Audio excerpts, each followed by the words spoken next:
မင်္ဂလာပါပရိသတ်ကြီးကျမတို့ရဲ့ channel လေးကနေမုံဆွဲဆိုတဲ့ဖြစ်ရမယ့်ဇာတ်လမ်းလေးကိုတင်ဆက်ပေးပါမယ်။နားဆင်အားပေးပါအောင်ရှင်။မုံဆွဲကြောင့်ကို့ဖေမိကလည်းကို့ကိုမုံနာနဲ့ပတ်သက်လို့တကယ်လက်ရှိအဖြစ်အပျက်လေးကိုပြောပြပေးပါမယ်။အမွှာညီကို၃ယောက်ရဲ့ဖြစ်ပျက်ကလေးပါ။ညီကို၃ယောက်စလုံးသာသနာပြုနေတဲ့ဆရာတော်တွေတန်ဃာတော်တွေဖြစ်နေကြပါပြီ။ယခုအချိန်မှာတက်တော်40ကျော်ဆရာတော်တွေပါ။တစ်ပါးကရှမ်းပြည်ဘက်မှာနှစ်ပါးကအညာဒေသမှာသာသနာပြုနေပါတယ်။အဲ့ဒီအမွာဘူးညီကို၃ယောက်မိနေကန်းထဲမှာမွေးလဲမွေးရောအထက်ကတားဖွားဆရာမက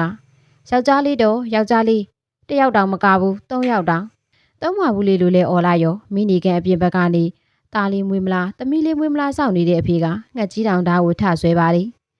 ဒီကလေး၃ယောက်ကိုတတ်မေဒီကလေး၃ယောက်ကိုဝမ်းနဲ့လွယ်ပြီးမွေးတဲ့အမေကိုလည်းတတ်မေကိုဇနီးကိုရောကိုသား၃ယောက်ကိုရောချက်ချင်းတတ်တော့မလို့တဲ့မိနေကန်းနဲ့ဝင်းမဲတကယ်ကဲလုပ်ပါတယ်ဘေးကလူတွေကဝိုင်းပြီးတော့ဆွဲထားရတယ်မလုပ်ပါနဲ့ကိုသားတွေကိုကိုတက်ပစ်တယ်လို့ကြားလို့တောင်မကောင်းပါဘူး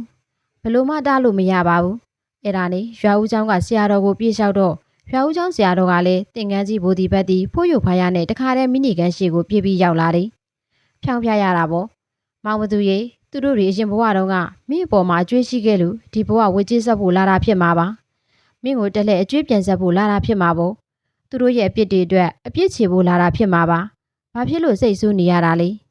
ဲအရင်ဘဝကဘာတွေပဲဖြစ်ခဲ့အခုဒီဘဝမှာကိုယ့်ရဲ့ရင်သွေးဖြစ်လာခဲ့ပြီပဲကို့အသွေးသားကဖြစ်လာတဲ့ကိုသားသမီးအပေါ်မိဘမြတ်တာပေးရမှာပေါ့ကို့ရင်သွေးသား၃ယောက်ပေါ်ဖခင်မြတ်တာပေးရမှာပေါ့အခုမှလူလောကထဲရောက်လာကစားဘာမှမသိနားမလဲတဲ့အပြေကင်းစင်တဲ့ကို့ရင်သွေးမွေးကင်းစားလေးတွေကိုအဖေကိုယ်တိုင်ကတက်ပစ်တယ်ဆိုတာလူကြားလို့မှမကောင်းပါဘူးကွယ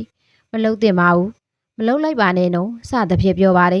သူတစ်ပါးရဲ့အသက်ကိုတက်ချင်းရဲ့အပြစ်တွေရောဝစ်ကျွေးရဲ့သဘောတရားတွေရောတန်တရားလေးပုံသဘောတရားလေးတွေရောမျိုးစုံရှင်းပြတော့မှအဖေဖြစ်တဲ့ပုဂ္ဂိုလ်ကသဘောပေါက်သွားပါတယ်အရှင်ဘုရားကို့ကြောင့်ကိုအေးချမ်းချမ်းပြန်တော်မူပါတပည့်တော်အခုသူတို့ကိုမတက်သေးပါဘူးဘုရားဒါပေမဲ့သူတို့နည်းနည်းကြီးလာရင်တော့တက်မယ်ဘုရားဒီကောင်တွေကိုလူပြည်မှာလုံးဝအရှင်းမထားနိုင်ဘူးနောက်တော့မှတက်တာမတက်တာမင်းအပိုင်အခုတော့ငါ့ကိုမတက်ပါဘူးလို့ဂရီပေးဆိုပြီးတော့ဂရီတောင်းပြီးတော့ရွာဦးเจ้าဆရာတော်ကလည်းเจ้าကိုပြန်ကြွသွားတယ်အဲ့ဒီနေ့တော့မတက်ဖြစ်တော့ပါဘူးမတက်ဖြစ်ပေမဲ့အဲ့ဒီကလေး၃ယောက်ကိုအဖေကအရန်မုန်းနေအဖေတွင်လားဆိုတော့မဟုတ်ပြန်ဘူးဝမ်းနဲ့လွယ်ပြီးမွေးခဲ့တဲ့အမေကလည်းအရန်မုန်းနေမွေးကလေးကနှုတ်တစ်ဆက်ကလေးမှမတိုက်ဘူးအဲ့ဒါနဲ့အဲ့ဒီတက္ကမရဲ့အကိုဖြစ်သူကနှုတ်ဘူးတိုက်ပြီးတော့မွေးထားရတယ်ဒီကလေး၃ယောက်၃နှစ်သားအရွယ်လောက်ရောက်တော့အဖေကတက်ဖို့လာချောင်းနေဒီကောင်တွေ၃နှစ်သားရောက်ပြီးဒီထက်ကြီးလာလို့မဖြစ်တော့ဘူးဒီရွယ်မှာကိုတက်ပြစ်မှဖြစ်မယ်အဲ့ဒါနဲ့အတော်တွေဦးလေးတွေကတို့အိမ်မှာတော့ထားလို့မဖြစ်တော့ဘူးတို့အိမ်မှာထားရင်တော့ဟိုကောင်လာပြီးတော့တက်တော့မှာရွာဦးเจ้าဆရာတော်ကိုပဲလှူလိုက်တော့မယ်ဆိုပြီးရွာဦးเจ้าဆရာတော်ကိုလှူလိုက်တယ်ရွာဦးเจ้าဆရာတော်ကเจ้าမှာမွေးစားထားရပါတယ်ခုနှစ်သားလောက်ရောက်တဲ့အခါကျတော့ဒီကလေးတွေကအရွယ်လေးကလည်းရလာပြီဆိုတော့ဒေါသတွေပိုပြီးပြင်းထန်လာတယ်เจ้าတိုင်ကိုလက်သီးနဲ့တတိုင်းတိုင်းထိုးလိုက်เจ้าကျမ်းပြင်ကိုလက်ဝါးနဲ့တဖြန်းဖြန်းရိုက်လိုက်ခြေထောက်နဲ့တဒုံဒုံဆောင်းလိုက်နေရွာဦးเจ้าဆရာတော်ကတွေးတော့ဟဲ့ကလေးတို့ဘာဖြစ်နေကြတာတော့တပည့်တော်တို့ဒီကောင်တွေကိုတတ်မဲဖျားဟဲ့မင်းတို့ကဘဲကောင်တွေကိုတတ်မှာတော့တပည့်တော်တို့ရဲ့အဖေကိုလည်းတတ်မဲဖျားတပည့်တော်တို့ကိုတတ်ခဲ့တဲ့ကောင်တွေကိုလည်းတတ်မဲဖျားတပည့်တော်တို့ကိုတတ်ခဲ့တဲ့ကိစ္စမှာပါဝင်ကူညီခဲ့တဲ့ကောင်တွေကိုလည်းတတ်မဲဖျားဟဲ့မင်းတို့ကဘာနဲ့တတ်မှာတော့တပည့်တော်တို့တနက်နဲ့တတ်မဲဖျားမင်းတို့မှာတနက်တွေရှိလို့လားရှိတယ်ဗျာအရင်ဘဝတုန်းကတင်ထားတဲ့တနက်တွေရွာရဲ့အပြင်ဘက်မကြီးပင်အောင်မှာရှိပါတယ်အဲ့ဒီလိုပြောတော့ရွာသူရွာသားတွေနဲ့ရဲတွေခေါ်ပြီးတူကြတော့ပါတယ်ရွာပြင်ဘက်မကြီးပင်အောင်မှာတူးလဲတူးလိုက်ရောအဲ့ဒီမှာတနက်တွေထွက်လာတယ်အရင်ဘဝတုန်းကတင်ထားတဲ့တနက်တွေရဲတွေကတနက်တွေသိဒီညီကို၃ယောက်ကိုမှတ်တမ်းတွေယူထားလိုက်ပါတယ်အဲ့ဒါနဲ့ရွာဦးကျောင်းဆရာတော်ကဒီကလေးတွေကိုဒီတိုင်းထားလို့တော့မဖြစ်တော့ဘူးဒီတိုင်းဆိုရင်တော့ရိုင်းရိုင်းဆိုင်ဆိုင်နဲ့ကိုဖေကိုလည်းတတ်တော့မှာပဲလူတတ်မှုတွေလည်းအများကြီးဖြစ်တော့မှာပဲကိုရင်ဝစ်ပေးလိုက်မှဖြစ်တော့မယ်ဆိုပြီး၃ယောက်လုံးကိုကိုရင်ဝစ်ပေးလိုက်ပါတယ်ကိုရင်ဝစ်ပေးပြီးတော့လေအတူတူထားလို့တော့မဖြစ်ဘူးအတူတူထားရင်အဖေကိုတတ်ဖို့နေတခြားသူတွေကိုတတ်ဖို့ပဲတိုင်ပင်နေကြလိမ့်မယ်ဆိုပြီးမြို့၃မြို့ကစာတင်လိုက်တိုက်စီကိုတပားစီခွဲပို့လိုက်ပါတယ်ကိုရင်၃မှာတမျိုးစီစာတင်တိုက်တွေရောက်ဖျားဟောပြီးကြတဲ့တော်တွေလေးလာဖျားတရားတော်တွေဖျားအဆုံးအမတွေနဲ့အမြဲမပြတ်ထိတွေ့ရတော့စိတ်နှလုံးတွေနူးညံ့ပျော့ပြောင်းလာပါတယ်စိတ်တွေစိတ်ဓာတ်တွေလည်းပြောင်းလဲလာတယ်ဟိုတုန်းကလိုကလစားချေခြင်းတဲ့စိတ်တွေတက်ချင်တဲ့စိတ်တွေမရှိတော့ပါဘူးရန်ညိုးတွေအာဃာတတွေပျောက်ကွယ်သွားပါတယ်အတုံးလေတန်တရားရဲ့ကြောက်မက်ဖွယ်ကောင်းမွန်ကိုနားလေသဘောပေါက်ပြီးအရာရာကိုလည်းအသိခံခွဲလွတ်လာနိုင်နေ ဖခင်ကျေးဇူးမိခင်ကျေးဇူးဆိုတာတွေလည်းနားလည်လာတယ်မိဘကျေးဇူးဆိုတာမွေးပြီးတဲ့နောက်ကိုကိုပြုစုဆောင်ရှောက်မှနှိုးကြိုတိုက်ကျွေးမှအစာရေစာတွေပြီးမှအဝတ်အစားတွေဆင်ရင်ပြီးမှမဟုတ်ပါဘူးမွေးလိုက်တာနဲ့ကိုပဲကျေးဇူးကရှိနေပြီးသားပါမွေးပြီးတဲ့နောက်သားသမီးကိုနှုတ်လေးတစ်စက်မှမတိုက်ဘဲနဲ့ပြစ်ထားတဲ့အမေကျေးဇူးရှိသလားအဲ့ဒီအမေကိုကျေးဇူးဆက်ဖို့လူသလားဆိုတဲ့အမေကွင်းတွေမိစရာရှိပါတယ်ဝမ်းနဲ့လွယ်ပြီးတော့မွေးပြီးလိုက်တာကအဲ့ဒီအမေရဲ့ကျေးဇူးပါပဲအမေကျေးဇူးဆိုတာရှိပါတယ်ကိုယ့်ရဲ့ခန္ဓာကိုယ်အသွေးသားတွေကအဖေအမေရဲ့အသွေးသားနဲ့ပေါင်းဆက်တိဆောက်ထားတာဆိုတော့အဖေအမေရဲ့အသွေးသားနဲ့တိဆောက်ထားတဲ့ဒီခန္ဓာကိုယ်ကြီးရနေတာကအဖေအမေရဲ့ကျေးဇူးရှိနေတာပါကိုကိုဘာမှပေးဘူးမပေးဘူးဘာမှကြွေးဘူးမကြွေးဘူးမိဘရဲ့ကျေးဇူးရှိပါတယ်မိဘကျေးဇူးဆက်ကိုဆက်ရပါမယ်ဖះဆုံးမတွေကိုလေ့လာရတော့မိဘကျေးဇူးကိုလည်းနားလည်လာတယ်မိဘကိုတတ်ချင်တဲ့စိတ်လည်းမရှိတော့ဘူးမိဘကျေးဇူးဆက်ချင်တဲ့စိတ်တွေပဲဖြစ်ပေါ်နေပါတယ်ဒါပေမဲ့ဟိုအဖေနဲ့အမေကလည်းဒီသား၃ယောက်ကိုမုန်းနေလိုက်တာတင်ကန်းဝစ်သွားတာလေပစ္စည်းလေးပါလုံးဝမထောက်ပံ့ဘူးစွမ်းတင်ကန်းကြောင်စီကန်းဘာမှမထောက်ပံ့ပါဘူးစာအုပ်စာတမ်းတွေလည်းလုံးဝမလှဘူးနဝကာမတွေလည်းတပြားတစ်ချက်မှမလှပါဘူးတီလာသမားတွေပညာနဲ့ပြည့်စုံတဲ့ဆရာတော်တွေဖြစ်လာတဲ့ဒီတောင်မုန်းလို့ကောင်းနေတော့အတိမုန်းနေဆိုတာအဲ့ဒါကိုပြောတာဖြစ်မှာပါတခါတော့အငယ်ဆုံးဆရာတော်တစ်ပါးကမေတော်ကြီးနဲ့စကားပြောချင်တာနဲ့မေတော်ကြီးအိမ်ရှိတစ်ပြက်စီးလဲနေတော့သွားမေးတယ်တကမာကြီးနေကောင်းလားမေတော်ကြီးလို့လည်းမခေါ်ရဲပါဘူးဟိုကကိုမုန်းနေတာဆိုတော့တကမာကြီးနေကောင်းလားလို့ပဲမေးလိုက်ပါတယ်တစ်ချက်လှည့်ကြည့်ပြီးတာယဟန်မှန်းသိတာနဲ့မျက်နှာချက်ချင်းလွဲသွားတယ်မျက်နှာတစ်ဖက်လှည့်ပြီးတော့ကိုတော့နေကောင်းလို့တစ်ပြက်စီးလဲနေတာပေါ့နေမကောင်းရင်အိယာထဲမှာလှဲနေမှာပေါ့နေကောင်းလို့တစ်ပြက်စီးလဲနေတာမြည်ရသားနဲ့နေကောင်းလားမေးတာကိုတော်မူတာဝါဒပြောတာပဲဖုန်ကြီးဆိုတာဒီလိုမူတာဝါဒမပြောသင့်ဘူးကိုကြောင်ကိုပြန်ကိုအလုပ်ကိုလှုပ်ဆိုပြီးမေတော်ကြီးကတာယဟန်ကိုလှည့်ကိုမကြည့်ပါဘူးခမဲတော်ကြီးကတော့ခုချိန်မှာစုံပါသွားပါပြီမေတော်ကြီးကတော့ရှိနေပါသေးတယ်ခမဲတော်ကြီးကလည်းစုံခါနီစေယုံမှာတက်တော့ညီတော်နောင်တော်သုံးပါသွားပြီးတော့လူနာမိကြပါတယ်ရှေ့မှာတခြားလူနာမိတဲ့သူတွေနဲ့စကားပြောနေတာအဟုတ်ပါပြီတာယဟန်သုံးပါလည်းမြင်လိုက်ရောခမဲတော်ကြီးကဟိုဘက်ကိုလှည့်သွားတယ်တာယဟန်သုံးပါကိုလုံးဝလှည့်မကြည့်ပါဘူးဆရာတော်သုံးပါကတင်နာလဲရောက်ရောတကားကြီးဘလို့လဲတက်တာရလားမိတာတက်တာတယ်လည်းမပြောဘူးမတက်တာဘူးလည်းမပြောဘူးကိုတော်တို့ကိုအလုပ်ကိုလုပ်ကြပါယဟန်ဆိုတာယဟန်အလုပ်လုပ်ရတယ်ဖုန်းကြီးဆိုတာဖုန်းကြီးအလုပ်လုပ်ရတယ်ဖုန်းကြီးဖြစ်နေပြီးတော့လူနာလာမိတာလုံးဝမတင်တော့ပါဘူးကိုကြောင်ကိုပြန်ကိုအလုပ်ကိုလုပ်ဆိုပြီးတာယဟန်သုံးပါးကိုလှည့်မကြည့်ဘဲနဲ့အဲ့ဒီလိုပြောလွှတ်လိုက်ပါတယ်အခုတော့ဆုံးပါသွားပါပြီအဖေရောအမေရောတာယဟန်သုံးပါးအပေါ်ဘာဖြစ်လို့ဒီလောက်ထိအောင်မုန်းနေရတာလဲဆိုတော့အတိတ်ဘဝတုန်းကညီကို၃ယောက်ကမုန်းဆွဲပြီးတည်ခဲ့ကြလို့ပါမုန်းဆွဲနေသေးရင်အသေးမလာဘူးဆိုတာပြောခြင်းလို့ဒီအဖြစ်ပြက်လေးပြောပြနေတာပါအရင်ဘဝတုန်းကဒီညီကို၃ယောက်ကညီကို၃ယောက်ပါပြီအဲ့ဒီတုန်းကတော့အမွာမဟုတ်ပါဘူးတစ်နှစ်ကြီးတစ်နှစ်ငယ်တွေညီကို၃ယောက်ကဒီရွာမှာပဲညီကိုတွေဖြစ်ခဲ့ဘူးပါတယ်လိမ့်မမာတွေလားဆိုတော့မဟုတ်ပါဘူးတိတ်ကိုစိုးကြမိုက်ကြတဲ့သူတွေပါလူလည်းပဲတက်တယ်ဓမြလည်းပဲတိုက်တယ်လူရက်မှုတွေလည်းလုပ်တာပဲပြီးတော့မရိမှုတွေလည်းကျူးလွန်တာပဲသူတို့မလုပ်ဘူးတဲ့မကောင်းမှုဆိုလို့မရှိတော့ပါဘူးညီကို၃ယောက်ပေါင်းပြီးတော့မကောင်းမှုဒုစရိုက်ကျူးလွန်ကြတယ်သူတို့မှလည်းဓာပြီးတုပ်ပြီးတနက်ပြီးတဲ့ဆေးတွေထိုးထားသေးတယ်သူတို့ကိုဘသူကားမှမလန့်ရဲကြဘူးသူတို့နဲ့ရန်ဖြစ်ရင်တော့ဖြစ်တဲ့သူတွေပဲရှုံကြတာပါအဲ့ဒါနဲ့ရွာထဲမှာမဟုတ်တာတွေလုပ်နေပေမဲ့ပြန်မလုပ်ရဲကြသလိုပြန်လည်းမပြောရဲကြဘူးငြိမ်ပြီးတော့ပဲခံနေကြရတယ်တခါတော့အဲ့ဒီရွာတွေကချစ်သူစုံတဲ့တွဲတွေကမိန်းကလေးကိုအကိုအကြီးဆုံးဖြစ်တဲ့သူကရီးစားစကားလိုက်ပြောပါတယ်သူတို့မှလည်းဇနီးမယားတွေရှိကြတယ်၃ယောက်စလုံးကလည်းအိမ်အောင်သည်တွေပါ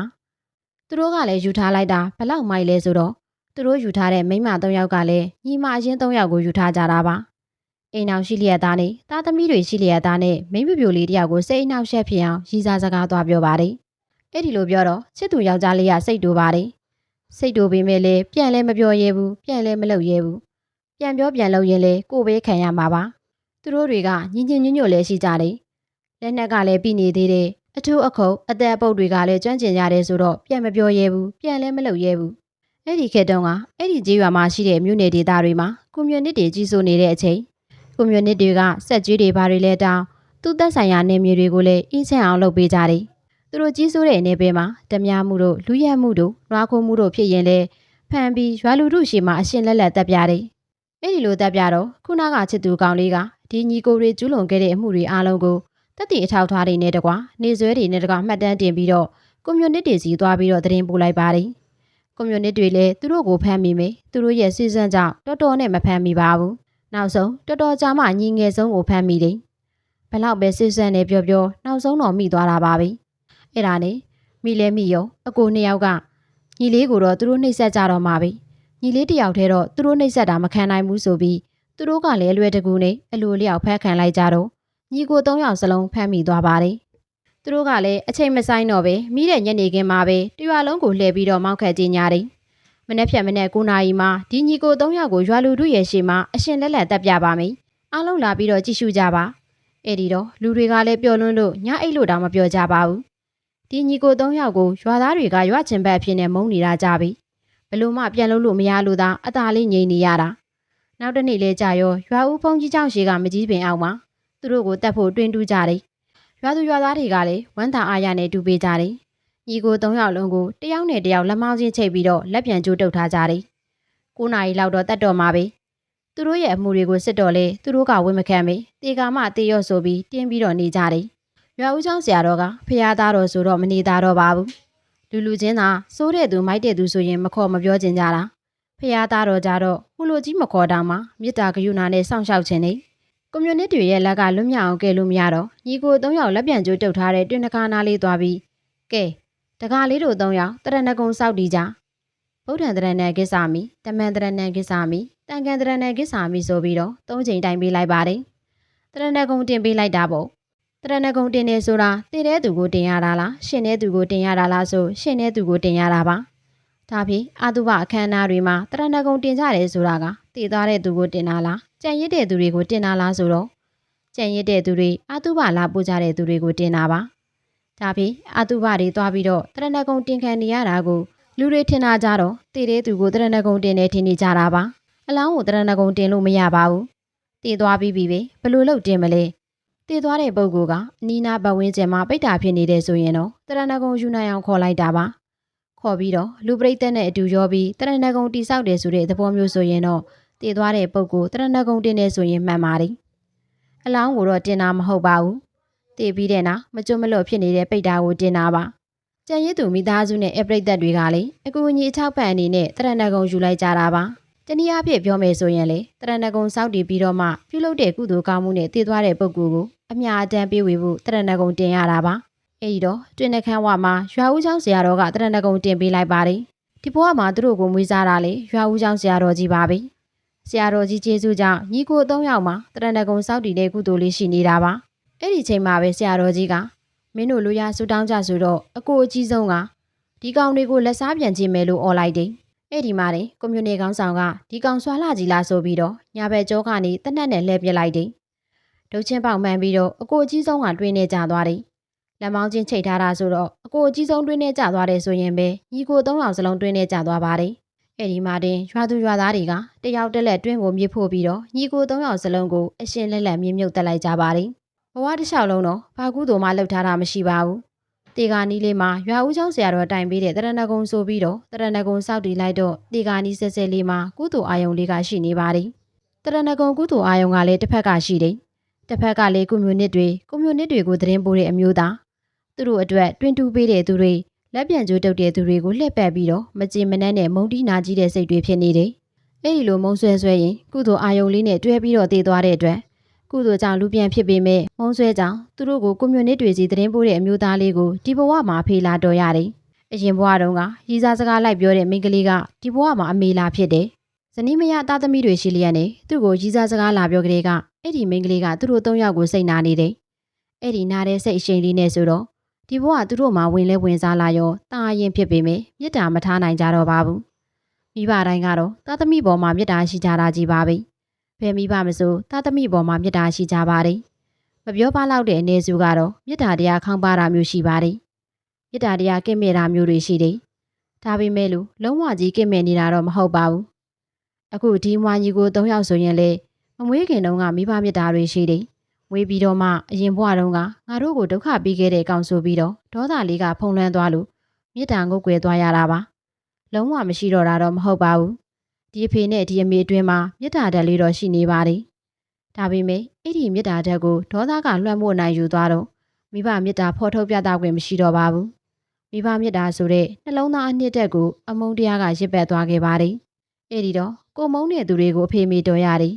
တော်ရတဲ့အဖေမေကလည်းကိုကိုမုန်းနေတယ်ဆိုတော့ဒီဘဝမှာစိတ်ချမ်းသာစရာမကောင်းတော့ပါဘူးဒါပေမဲ့လည်းသူတို့၃ယောက်ကတော့ဖျားအဆုံးမတွေနဲ့ထိတွေ့ခွင့်ရလို့ကုသိုလ်တရားတိုးပွားအောင်တော့ကြိုးစားနိုင်ကြပါတယ်လောကကြီးမှာအစိုးတွေဟာကောင်းမှုဖြစ်လာတာဆိုသလိုပါပဲကြီးတတ်မယ်ဆိုရင်အကောင်းဘက်ကိုယူလို့ရတာကြီးပါပဲတကယ်လို့သာအဖေနဲ့အမေကသူတို့ကိုချစ်နေမယ်ဆိုရင်သင်္ကန်းမဝိဖြစ်လောက်ပါဘူးအဖေနဲ့အမေကလည်းသူတို့ကိုနာနာကြီးကြီးမုန်းတီးနေတယ်သူတို့ကလည်းအဖေနဲ့အမေကိုငယ်ငယ်တုန်းကနာနာကြီးကြီးမုန်းတီးနေတယ်ဒီမုန်းလေးတွေကြောင့်ပဲသာသနာပေါင်းရောက်ဖျားအဆုံးမတွေနဲ့ထိတွေ့သူတော်ကောင်းဖြစ်ရတာဆိုတော့မုံဆွဲဆွဲပြီးဒီမိဘဝမ်းနဲ့ဝင်းမိတာကိုကကျေးဇူးတင်စရာလိုတောင်ဖြစ်နေသေးတယ်ကြံဖန်ပြီးကျေးဇူးတင်တတ်ရင်သူတို့ကိုအသေးမုန်းတဲ့မိဘနှစ်ပါးဟာသူတို့ကိုသာသနာပေါင်းရအောင်တရားဓမ္မနဲ့ထိတွေ့အောင်တရားအနှစ်သာရခံစားနိုင်အောင်သာသနာပြုခွင့်ရအောင်အများအကျိုးဆောင်ရွက်ခွင့်ရအောင်တဏီတလန့်နဲ့အမုန်းနီးလန့်နဲ့တွယ်ဝိုက်ပြီးကျေးဇူးပြုလိုက်တဲ့ကျေးဇူးရှင်တွေမို့ဒီမိဘနှစ်ပါးကိုအမုန်းကျေးဇူးအတွက်ကျေးဇူးအရန်တင်မှုကောင်းပါတယ်ဆရာတော်ရှင်ဆန်နီးကရွှေပါရမီတော်ရာအသေးလားတဲ့သူစာအုပ်မှထုတ်နှုတ်ဖတ်ပြပေးလိုက်ပါတယ်စာဖတ်သူအလုံးလည်းမုံဆွဲကင်းသူများဖြစ်ကြပါစေရှင်